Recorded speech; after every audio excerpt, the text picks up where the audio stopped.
All righty. It's not ESPN's 30 for 30. However, it is my 98 for 98. The 98 seasons in the history of the New York Football Giants. Going to try to get it done in 98 days. That's probably not going to happen, but I am going to get it done before the beginning of the season starts, which starts September 10th against those Dallas Cowboys. And we're fortunate. And we're at the 2008 season, the 84th season in the history of the New York Giants, and missing ring season number 8. And it's wow, it was just a tough one. We'll talk about it as we go along. It was just I'll read into it, all of that and everything. The Plexico Burris incident, just kind of really just when he shot himself in the leg. I'll read that. That just kind of ended. Well, pretty much almost ended the Giants season. But the Giants had won the Super Bowl in 2007, and for all intents and purposes, this team here in 2008 was just like rolling along. And pretty much it just seemed like, I don't know, the only thing that could have stopped the Giants was the Giants. And that's unfortunately what wound up happening. A freak, fluky, you can maybe call it idiotic accident happened. And, really one of the reasons why the Giants season wound up getting derailed, and it was just an absolute shame. Absolute shame, because the two teams that wound up going to the Super Bowl, the Giants went on the road that season and beat both of those teams who made it to the Super Bowl. The Giants were the best team in football 3/4 of the way through the season, and after Plexico shot himself in his leg, that really just took the sail out of the Giants. Their offense wasn't quite the same, because in the past, like they say in 2007, they had Amani Toomer, okay, they had Plexico Burris, and they had the running backs, good running backs, and they had Shockey. So you know what I mean. So and they had their offensive line. They had Seibert, they had Deal, they had O'Hara, they had Snee, they had McKenzie, they had the front wall there. They were gelling. They played all the games in 2007. They played the games in 2000. They had Eli Manning. You know what I'm saying? But like 2007, they had, Shockey was a threat. The running backs were threats. Plexico Burris, you had he was huge. You had to like put like 2 guys on him, maybe the cornerback and maybe somebody over the top. He was a threat. Then of course you had Mr. Reliable, Amani Toomer. But kind of after Shockey got injured toward the end of 2007, and he became expendable because the Giants had drafted Kevin Boss. So Kevin Boss wound up becoming the tight end, but he was no Jeremy Shockey, as far as a threat. So the Giants lost Jeremy Shockey as a threat. But, they still had Plexico Burris. They had Steve Smith started stepping up. But Steve Smith was like the move the chains kind of guy. Monty Toomer Monty Toomer could take a pass and go deep or catch something a little deep, but he needed somebody on the other side. And Monty Toomer just couldn't do it all by himself. And I said they had lost Shockey after the 2007 season, but with Plexico in there, he was still at the top of his game. They had the offense. The defense was doing good. They had the offense with the receivers, the running game. But once Plexico shot himself in his leg, his season was over, and for all intents and purposes, the Giants' season was pretty much over as well, too. But we'll get that in just a minute here. The Giants, their preseason. How did they do? 500, not too bad. No huge indication. It was just preseason once again. The first game of the season was on August 7th, 2008. They played on the road in Ford Field against the Detroit Lions, and they lost 13-10. Seems like we could just never, for whatever reason, we could never beat the Detroit Lions. I just don't. The Detroit Lions haven't won a championship since 1957. We're getting close to almost, yeah. Oh my God. Yeah. 1957. Yeah, well over 60 years, and Detroit hasn't won a playoff game, I don't think, in this century. And for some reason, we could just never seem to beat the Detroit Lions. But anyway, that was preseason. So, but we lost 13-10 to them, and we lost to them in this preseason too, right? I mean, we just can never beat the Detroit Lions. Anyway, the second game of the season was on August 18th. It was 11 days later. They played home against the Cleveland Browns, and they would win 37-34. The following week, they were the away team against the New York Jets at Giant Stadium, and they would lose a close one, 10-7. And the final game of the season, they back then they were always playing the Patriots. They were playing the Jets. They were playing the Patriots. So usually the third game of the season was the Jets. The fourth game of the season was the Patriots, and it was no different here. The New York Football Giants on August 28th, they were home against the Patriots, and they would win 19-14. So they finished 2-2. Once again, just preseason, but they were 2-2. What does Wikipedia have to say about the 2008 Giants? The 2008 New York Giants season was the franchise's 84th season in the National Football League. 84th season for the Giants, 89th season in the history of the NFL, because the NFL started in 1920. The Giants started in 1925, so the Giants are 5 years younger than the NFL is. As the team looked to defend their Super Bowl 42 title, they improved upon their 10-6 record from 2007, become the NFC East champions, and finished with the number one seed in the NFC playoffs for the only time in the Tom Coughlin era. Despite a franchise record best 11-1 start and clinching the number one seed for the first time in 8 years, the Giants lost 4 of their last 5 games, including their first playoff game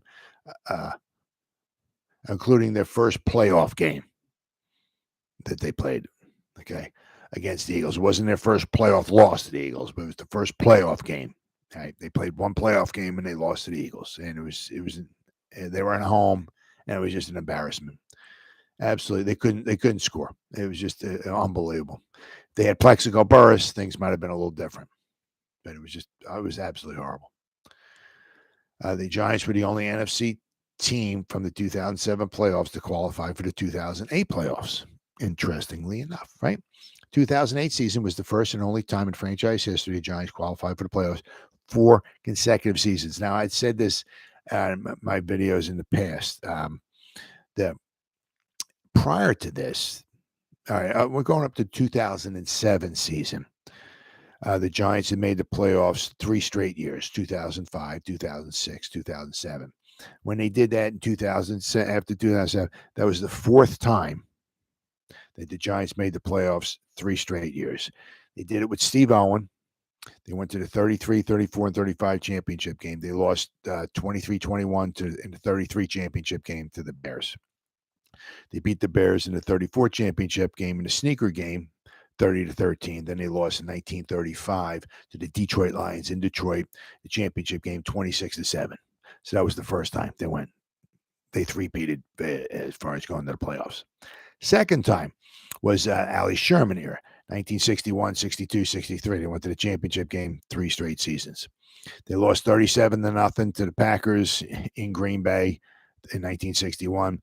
They lost 16-7 to the Packers at Yankee Stadium in 1962, and then they lost 14-10 to the Bears at Wrigley Field in 1963. So that was the second time.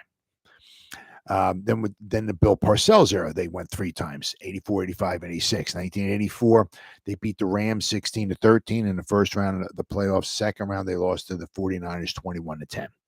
1985, they beat the 49ers 17-3 with the wild card round. And in the second round, the divisional round, they lost to the Bears 21-0, who would go on to win the Super Bowl. So that was the second time in 1985. 1986, of course, we all know. They won the Super Bowl. They beat the Denver Broncos in the Super Bowl. So that was the third time that the Giants went to the playoffs 3 straight times. It was 84, 85, 86. So but now 2008, the first and only time. And let's hope Brian Daboll and Joe Shane and company all smashed this record to smithereens. But the Giants have been to the playoffs 4 straight years, just one time. 2005, 6, 7, 8. 2005, they lost to Carolina 23-0. 2006, they went to the playoffs and they lost 23-20 to the Eagles. That was a gut wrencher. And of course, 2007, they won the Super Bowl. 2008, they would host a playoff game and they would lose to the Eagles in a playoff game at home. So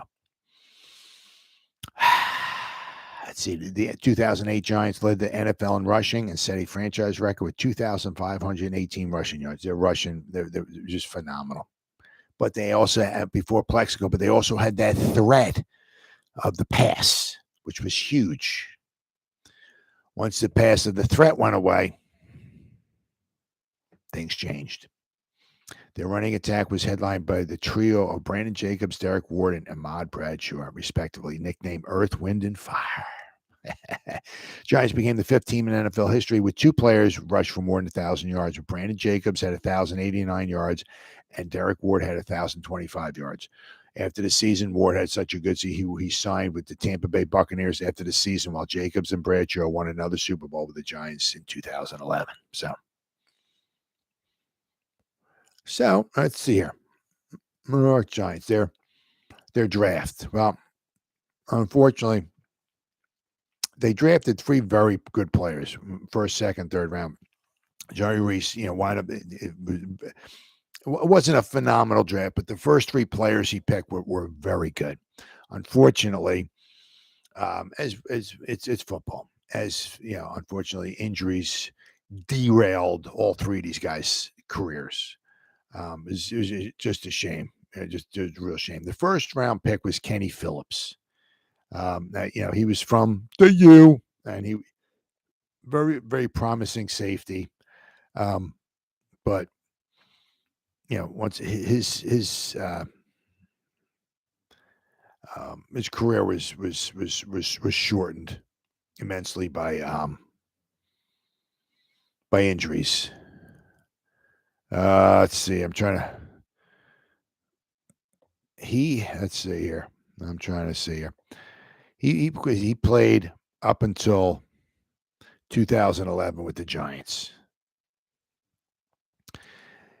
He signed with the Eagles in, let's see here. Did he miss the 2000? And looks like he missed the 2012 season. I know he had something wrong with his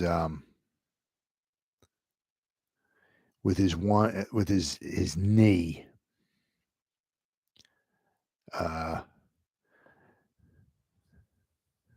Let's see, on September 24th, he was placed on injury reserve with an unhealthy left knee. It was diagnosed that he had arthritis in his left knee before the season, and the condition worsened throughout the first two games of the 2009 season. Following microfracture surgery, it is unclear whether Phillips will be able to return to the level of play he exhibited before the injury. So he had arthritis in his one knee, and that really, really, really hurt him. Now it looks like here he played. He played up until 2011 with the Giants. He got himself a Super Bowl ring, but then he said here he signed with the Eagles. Phillips signed with the Eagles on March 14, 2013. On August 25th, 2013, Phillips was released by the Eagles. I'm sure it probably had to do with the fact he couldn't perform well, quite possibly because of his knee. So he only played a few seasons with the Giants. Let me see here. You pop it up here. He played 2008, 2009. He played into 2012 with the Giants, but in 2012, I guess he was injured again. It doesn't say it in Wikipedia. I mean, I could dive deeper into it, but in 2012, he only played in 7 games. So he was injured. All right. 2009. That's when he was diagnosed as being injured. He only played in 2 games. So basically, 2008, 2010, and 2011, he played most of the games. But 2009, he played in 2 games. 2012 with the Giants, he only played 7 games because of his injuries. It was a shame. Then with the New Orleans Saints on December 31st, 2014, Phillips signed a reserve future contract with New Orleans. On September 6, 2015, Phillips was released by the Saints. Then he was re-signed on September 14, 2015, due to loss of a teammate. Then the Saints released him on October 9th. October 6th of the same year. Retirement. Phillips announced his retirement on July 6, 2016, citing injuries as the reason for his retirement. He only played a few seasons. He was a very good safety for the Giants. Very good safety. He was a very good pick. Unfortunately, due to his injuries in his knee, it really, really, really derailed his season. His career. It was a shame but it was a very good pick by Jerry Reese. Second round pick, Terrell Thomas. Same thing. Very good. He was a defensive back, like a cornerback, I believe. But once again, injuries for him. He tore his ACL 3 times, which obviously just killed his career. Let's see here. He was drafted by the Giants in the second round. He is also the only the second player in NFL history after linebacker Thomas Davis to play a down in the NFL after suffering from 3 torn ACLs in the same knee. Just absolutely just horrible. Horrible. 2011, he tore his ACL in a preseason game against the Bears. 2012, Thomas suffered an injury to his surgically repaired ACL early in training camp. Let's see. But he was expected to recover and return sometime during the 2012 season. But on August 31st, 2012, Thomas was placed on season-ending injury reserve. Let's see. It says here in 2013, Thomas became the second player to come back from 3 torn ACLs in the same knee, joining Carolina Panthers Thomas Davis, who tore his ACL each year from 2009 to 2011. Unfreaking believable. Thomas' production was largely speculated to severely decrease after 3 torn ACL years. Yet Thomas quickly recovered from his injuries. In 2013, had 67 tackles and interception in 16 games. So, but then 2014, on July 28th, 2014, Thomas was signed by the Seattle Seahawks. Thomas was cut by the Seahawks the following month on August 24th, about a month later. He retired on February 12th, 2015. Thomas announced his retirement. The ACL just ate him up.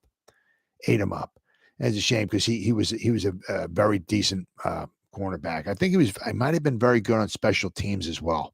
But he was a very good player. And once again, just injuries. Such a shame. You feel for these guys. Third round picks, Mario Manningham. Once again, injuries got him, but he had some. He won himself a Super Bowl. Let's not forget the catch he made in that Super Bowl down the sideline. One of the greatest catches in Super Bowl history. One of the greatest throws in Super Bowl history. Whew. We owe him a lot. Let me tell you, the touchdown reception he had in the championship game against the 49ers.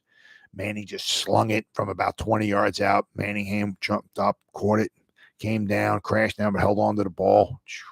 Huge touchdown for the Giants. Huge touchdown in that 2011 championship game. But let's see here. So after 2011, he missed some time with the Giants. In 2011, he only played in 12 games. 2009, he played in 14 games. 2008, he played in 7 games. So after the 2011 Super Bowl, right, he signed with the 49ers. Let's see here.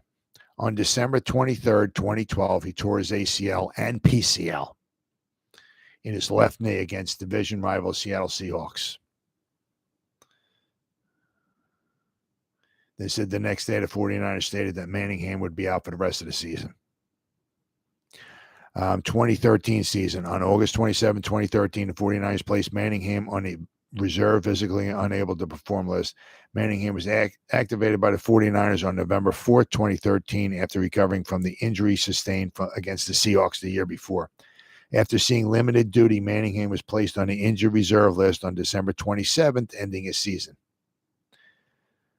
Then he signed a second stint with the New York Giants. On March 18, 2014, Manning signed a one-year contract to return to the Giants. After straining his calf in the last preseason game, he was placed on injured reserve and then released by the Giants. I mean, it was just such a shame. I mean, he was drafted in 2018, and by 2014, he was out of the league. He couldn't even play anymore. It's just unbelievable. Just such a freaking shame. Absolutely such a shame. 3 great quality. I mean, I can't say I know the guys personally, and I don't know any pro football players, but just 3 really good football players, and careers were cut short due to injuries. Such a shame. 4th round, the Giants drafted Brian Keel, a linebacker from BYU. He played 6 seasons in the NFL. Let's see here. And he only played 2008 and 2009. Part of 2010 was with the Giants. And he finished off his career with the Rams, the Chiefs, and the Redskins. So, I mean, 4th round pick, he played played, 6 seasons in the NFL? Not too bad, but only a couple of them with the Giants. Then the Giants in the 5th round drafted Jonathan Goff, another linebacker from Vanderbilt. He only played 3 seasons in the NFL. They were all with the Giants. Unfortunately for him, he played and started in all the 16 games in 2010. Unfortunately, I don't know why, but he never made it back to the 2011 team. So he was 1 year short of getting himself a Super Bowl ring. Then the Giants had 2 picks. They didn't have a 7th round pick, but they had 2 picks in the 6th round. They took Andre Woodson, a quarterback from Kentucky. He never made it in the NFL. And their final pick was Robert Henderson, a defensive end from Southern Mississippi. And he never made it in the NFL either. But, the Brian Keel wasn't too bad. Jonathan Goff, that pick wasn't too horrible either for a 4th and 5th round selection. Nothing super horrible, right? But the first 3 picks were very, very good. Very solid picks by Jerry Reese. Congratulations, awesome, very good job. But unfortunately, this stuff you just don't know, with the injuries. So it is what it is. Let's see here. What did the Giants? Let's see here. Let's start looking at some of their stats and all of this stuff, all that good stuff here. I mean, the Giants were, just really. Let's see. Eli Manning, once again, he's on his streak, so he played and started all the games. Actually, David Carr got in 3 of the games. David Carr, he was 9 for 12. David Carr at 75% completion. Threw 2 touchdown passes, no interceptions. Eli Manning was 21 touchdown passes, 10 interceptions. He completed 60% of his passes, which for Eli was pretty darn good. He threw for 3,238 yards. Not a lot, but he didn't have to because they had that running game going. But he had the threat with Plaxico Burress in there. There was the threat of the ball, the pass. And once he was gone, it seemed to change everything. Brandon Jacobs ran for 1,089 yards. Derek Ward, 1,025. Ahmad Bradshaw, 355. So between Earth, Wind, and Fire, they had like almost 2,500 yards rushing between them. It was just, it was a phenomenal. The offensive line was just fantastic. What do we got here? They gave up 28 sacks all year. The defense only had 42, but the defense was very, very solid. Very solid. Let's see where we got the passing. Dominic Hickson had 43 receptions. Madison, let's see here. I know. Steve Smith, he had a nice year at 57, but I said he was like a move the chains kind of guy, right? They had Amani Toomer, Mr. Reliable. He had 48 receptions. Plaxico Burress at 35. Kevin Boss at 33. But Kevin Boss was not Jeremy Shockey. Jeremy Shockey would have had 50 or 60 receptions. Would have had like double the receptions that Kevin Boss had. And I said Plaxico Burress wound up shooting himself in the leg, and he only had 35. But he said, but their running game was very, very good. Very good. Jeff Beagles once again had a very good year. What was it? He went to the Pro Bowl. He averaged 44 yards a punt. John Carney, phenomenal season, 35 out of 38. on field goals, 92.1%. Made all his extra points. I mean, out of 76 kicks, he made 73 of them. Phenomenal season by John Carney. And actually, I guess Lawrence Tynes, I'm not sure. He got in on 2 games. Maybe Carney missed a game. I'm not sure if he got injured or not, but that's when we got Lawrence Tynes. Remember that guy, right? Wait, Lawrence Tynes, maybe he was injured because Lawrence Tynes was our kicker in 2007. So maybe Lawrence Tynes played in 2 games, and I guess maybe he was injured. And then we got John Carney. Maybe that's what wound up happening. Because Lawrence Tynes only kicked 1 field goal. He made 3 extra points. So he played sparingly. I guess he got hurt, and we brought John Carney in. He had a phenomenal season. So the Giants kicked 36 out of 30 between Carney and Tynes. They kicked 36 out of 39 field goals, 92.3% field goal. Phenomenal. As I said, the defense was very good. Justin Tuck had 12 sacks. Who else? Kiwanuka had 8 sacks. They only had 42. But their offensive line only gave up 28. They had a very, very good season. Very, very good season. Now, here we go. Here we go back here. All right. Memories. All right. So the first game of the season.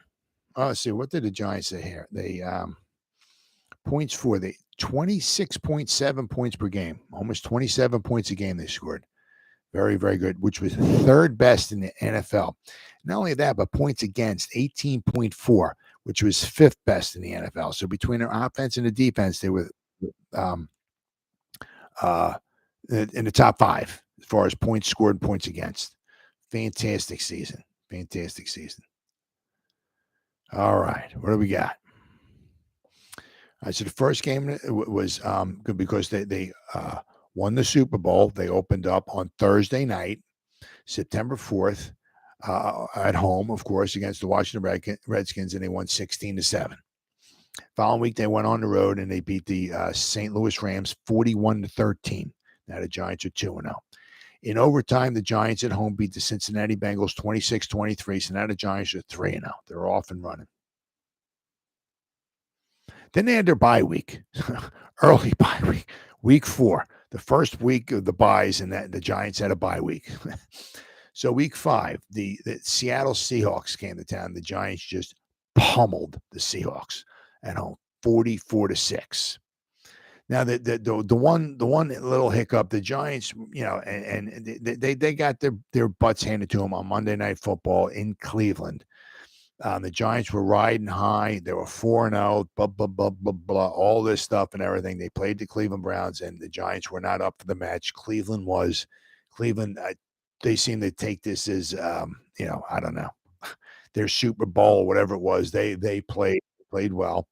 And the Cleveland Browns wound up pummeling the Giants 35-14. So the Giants, they kind of got paid back. I guess maybe you want to call it that, because they not paid back, but they beat the Seahawks 44-6, and they lost 35-14. However, that would be their final loss until December. Okay. The following week, they beat the San Francisco 49ers at home 29-17. Then the Giants went on the road and they beat the Pittsburgh Steelers in Pittsburgh. The Giants were the better team in Pittsburgh. Pittsburgh would go on to play the Super Bowl and win the Super Bowl, but the Giants went into Pittsburgh, were the better team, and beat the Steelers 21-14. The following week at home, they played and beat the Dallas Cowboys 35-14. Then on the road, the Giants played the Philadelphia Eagles and beat Philadelphia in Philadelphia 36-31, which is never easy. Never easy. So now after the Giants beat the Eagles, they were 8-1. They would play the Baltimore Ravens, and they would run all over the Baltimore Ravens. I remember this game. Brandon Jacobs had a good game. They had 207 yards rushing against the Ravens. They whooped up on the Ravens big time. They beat the Ravens at home 30-10. They were just, some of the games, it was just almost like men against boys. I mean, the Giants were such a well-oiled machine. The running game was so good, and then the threat of the pass because of Plaxico Burress his presence was just huge. So after they beat the Ravens, they were 9-1. Then they would go on the road and they would play the other team that would make it to the Super Bowl. They would play the Arizona Cardinals, quarterback backed by Kurt Warner, okay, who was the Giants quarterback in 2004. They beat the Arizona Cardinals 37-29 in Arizona. So now the Giants are 10-1. The following week, they would go into Washington and they played the Washington Redskins and they would beat them 23-7. But then actually, well, before they wind up beating the Redskins 23-7. Let me read this, because the Giants wound up, after they beat the Redskins, they were 11-1. But after they beat the Cardinals, Arizona Cardinals, they were 10-1 on November 23rd. Right? So on November 23rd, they beat the Cardinals. They were 10-1. November 23rd. On November 28th, Plaxico Burress suffered an accidental self-inflicted gunshot wound to his right thigh in the nightclub LQ on Lexington Avenue in New York City when his Glock pistol in the pocket of his jeans began sliding down his leg. Apparently, in reaching for his gun, he inadvertently pressed the trigger, causing the gun to fire. The injury was not life-threatening, and Burress was released from an area hospital the next afternoon. 2 days later, he surrendered himself to the police to face charges of criminal possession of a handgun. It was later discovered that the New York City police only learned about the incident after seeing it on television and were not called by New York.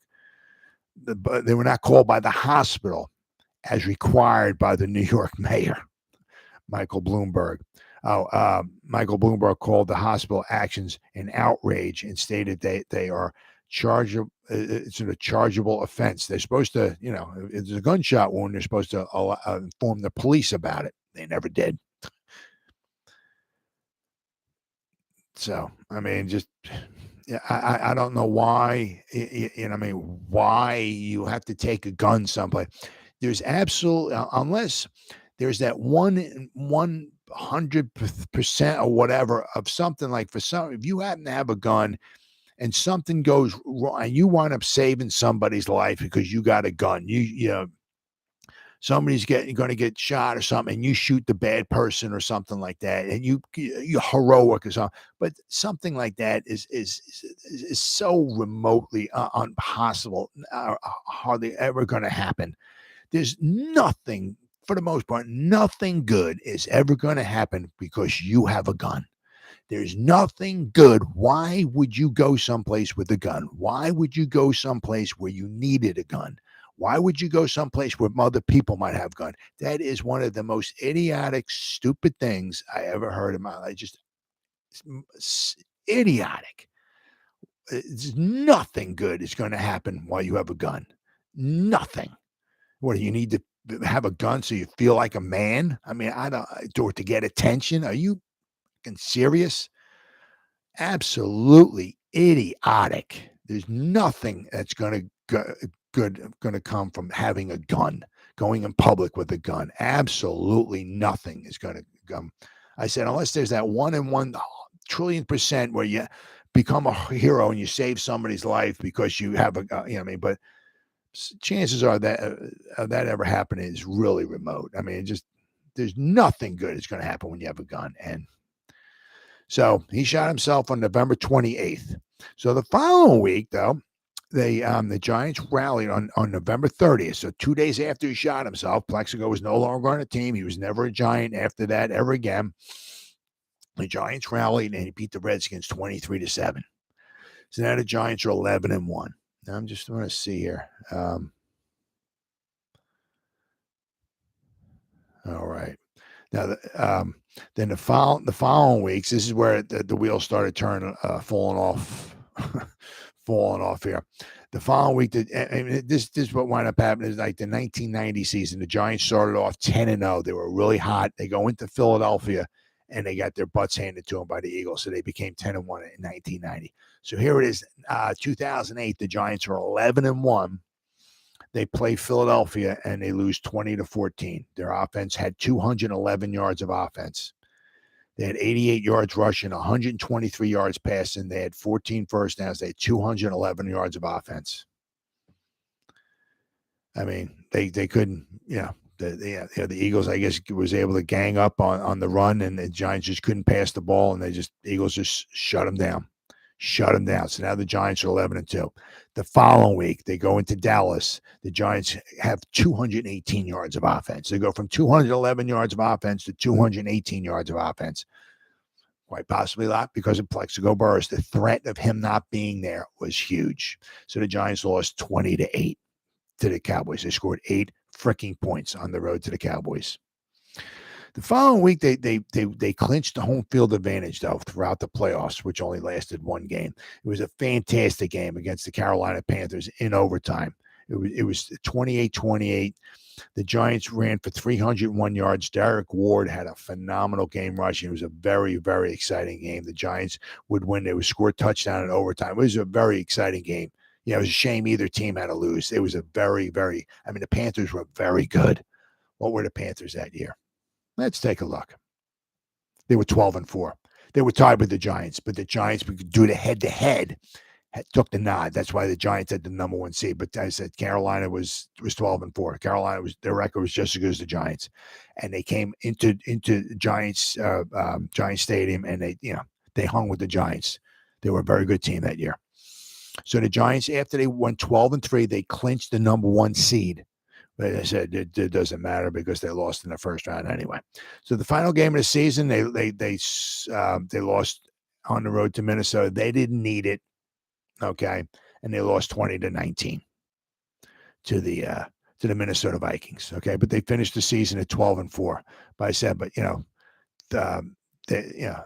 3 of their 4 losses were after Plexico Burress shot himself. They were just rolling along. Just beating up on teams. They beat the 2 teams on the road that went to the Super Bowl. He shoots himself in his leg accidentally. And now, of course, you can't say you don't know for sure that obviously the reason why the Giants didn't make the Super Bowl was because of that. But it took a lot of wind out of their sails. The threat of him being there was huge. All right, so the 2008 NFL season. What do we got here? What does Wikipedia have to say about the 2008 NFL season here? 2008 NFL season was the 89th regular season in the history of the National Football League, themed with the slogan, Believe in Now. All right. The Super Bowl that was the league's championship game was at Raymond James Stadium in Tampa, Florida on February 1st, 2009, with the Pittsburgh Steelers coming out victorious over the Cardinals and winning their NFL record 6th Vince Lombardi trophy. Conversely, the Detroit Lions became the first NFL team with a winless season since the strike-shortened 82 NFL season, finishing their season 0-16. For the first time since the NFL expanded to the 16-game season in 78, because don't forget 1976 the Tampa Bay Buccaneers were 0-14. Let's see here. 3 teams won 2 or fewer games: the Lions, the Chiefs, and the Rams. Previously, 2 teams won 2 or fewer games in 79, 81, 83, 85, 92, and 2001. Also, for the first time since the 1985 Denver Broncos, a team finishing with a record of 11-5 missed the playoffs. The defending AFC champion New England Patriots, a record of 11-5, and they didn't make the playoffs. Wow. Also, for the first time, 2 divisions, the NFC East and the NFC South, had no team finishing with a losing record, as well. I'll go over in just a minute. The regular season began on September 4th with the defending Super Bowl champion New York Giants defeating the Washington Redskins. So let's go to the AFC. And the Miami Dolphins, with a record of 11-5, they won the AFC East. Is he going to tell me why? Miami finished ahead of New England based on better conference record. The Steelers, with a record of 12-4, won the AFC North. The Ravens, with a record of 11-5, they were one of the wild card teams. In the AFC South, Tennessee, with a record of 13-3, won the AFC South. The Indianapolis Colts, with a record of 12-4, were the other wild card team, and the San Diego Chargers, with a record of 8-8, they won the AFC West, and they got in. They got in. Unfortunately, they were 8-8. A team that was 11-5 didn't get in. Unbelievable. So let's see, where the heck are the playoffs here? There we go. Playoffs. Okay. In the wild card, the Baltimore Ravens beat the Miami Dolphins 27-9. And then the San Diego Chargers beat the Indianapolis Colts 23-17 in overtime. So in the divisional round, we had the Baltimore Colts beat the Tennessee Titans 13-10. And the Pittsburgh Steelers beat the San Diego Chargers at Heinz Field 35-24. So setting up the championship game. The Steelers beat the Ravens 23-14. You know, that was a bloodbath because both teams did not like each other. They fought the heck out of each other and all. And they still do. So that sent the Pittsburgh Steelers to the Super Bowl. So let's go here to the NFC. The NFC East, the Giants won with a record of 12-4. The Eagles were 9-6-1. They were one of the wild card teams. The Cowboys were 9-7, and the Redskins were 8-8. So no team, the NFC East, no team had a losing record. NFC North, the Minnesota Vikings won with a record of 10-6. The NFC South, the Carolina Panthers won with a record of 12-4. The Atlanta Falcons got the other wild card record of 11-5. And in the NFC West, the Cardinals went all the way to the Super Bowl. They had a record of 9-7, and they went all the way to the Super Bowl. But you know, I do owe them a debt of gratitude because they knocked the Eagles out in the championship game. So I owe them a debt of gratitude. So because last thing I want to do is listen to a bunch of Eagle fans when the Eagles go to the Super Bowl.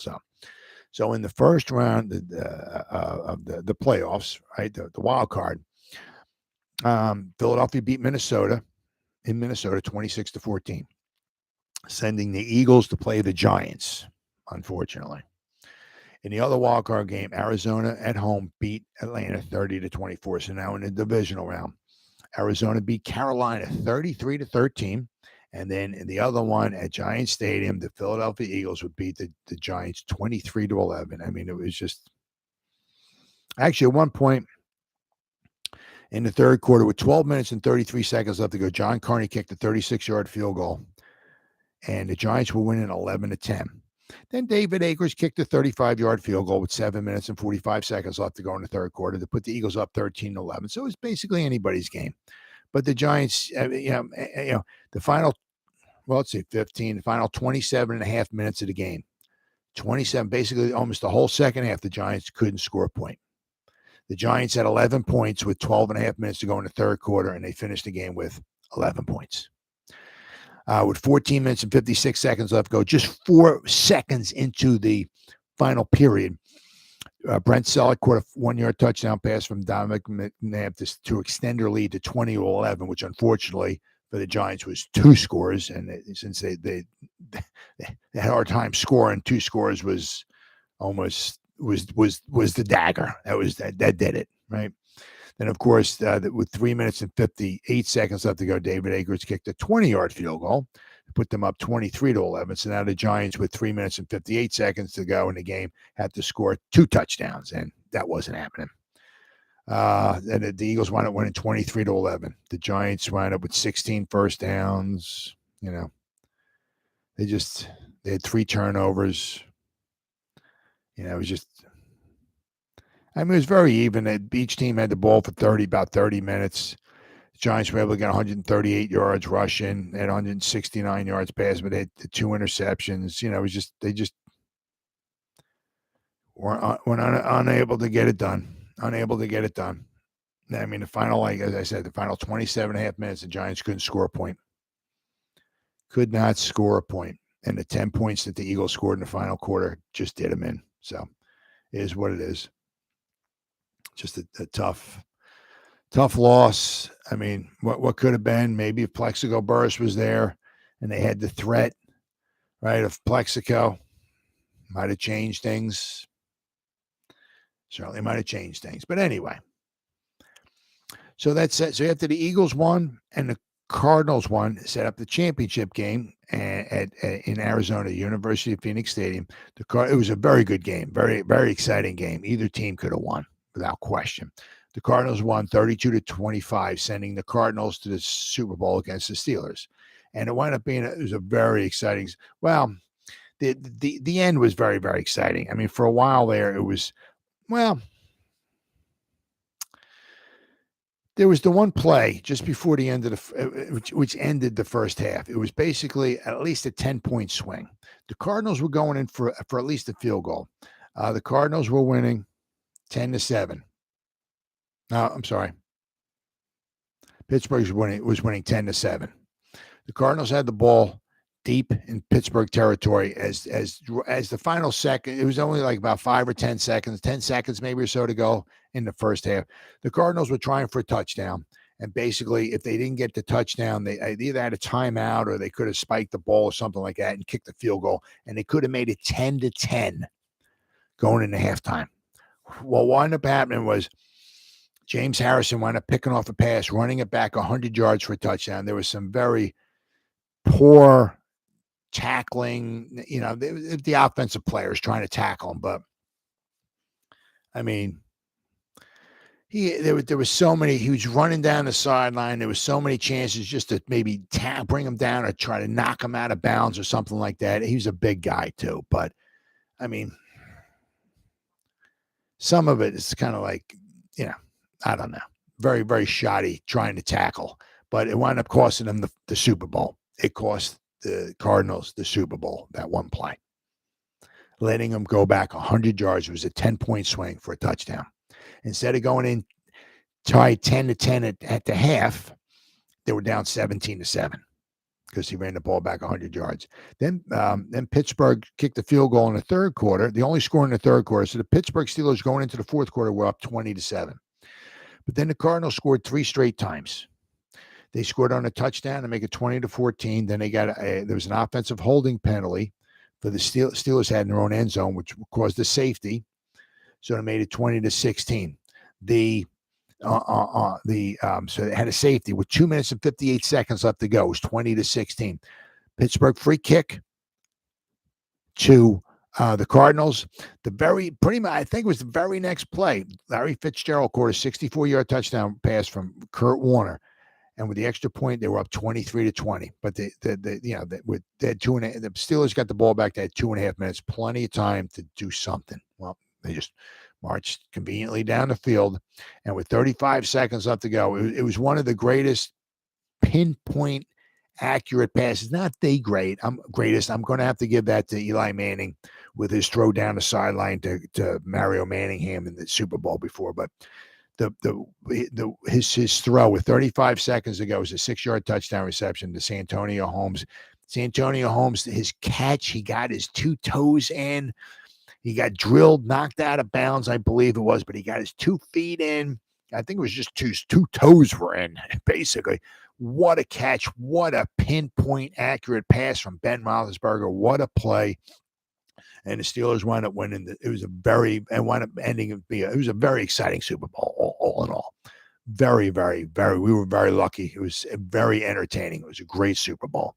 The Steelers won 27-23, but that one play, that 10-point swing, instead of the Cardinals kicking at least a field goal at the end of the second half, they gave up a pick six, 100 yards the other way. And they had opportunities to knock Harrison out of bounds or to bring him down or something like that. Just very, very suspect tackling. And once again, they're offensive players. But if you knew it was going to cost you the Super Bowl, things might have been a little different. I think Larry Fitzgerald had 1 or 2 chances at him or something, just shoddy tackling, very shoddy. But it was what it was. And that one play, a 10-point swing, cost the Arizona Cardinals their first championship since they only won 2 championships. They won in 1925, which is the first year the Giants were in existence, and they won in 1947.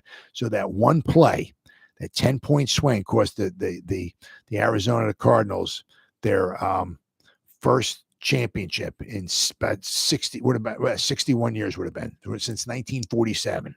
That one play, the 10-point swing. So, but it was a fantastic Super Bowl. Very, very, very exciting. we said once again, we were very lucky to be able to see it and all and everything. But that one play just did the Cardinals in. So, and as I said, that was, just a gut wrenching, tough. For the Giants. I mean, they were just rolling ahead, They were really beating teams up, really good. They were 11-1 one point. And after Plexico shot himself in the leg, just kind of take the sail out of the Giants. They said they still had to run, but teams were able to, there was no big pass threat.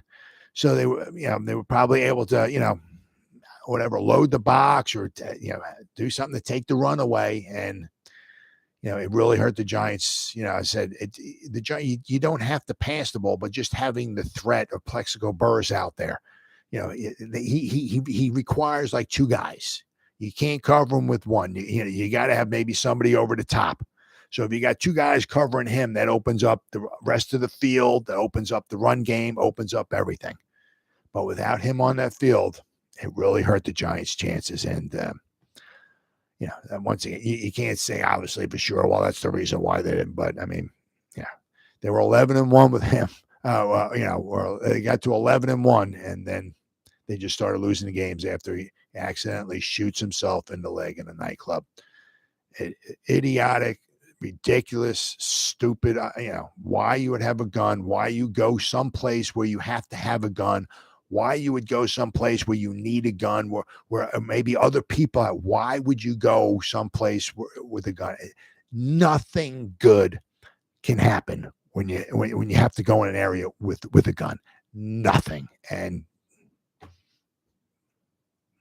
quite possibly cost the Giants a Super Bowl, back-to-back Super Bowls. But anyway, it is what it is. Well, that pretty much wraps up the 2008 season for the New York Football Giants. I'll be back again tonight with the 2009 season for the New York Giants, which just happened to be the 85th season in the history of the New York Giants. I'll see you then.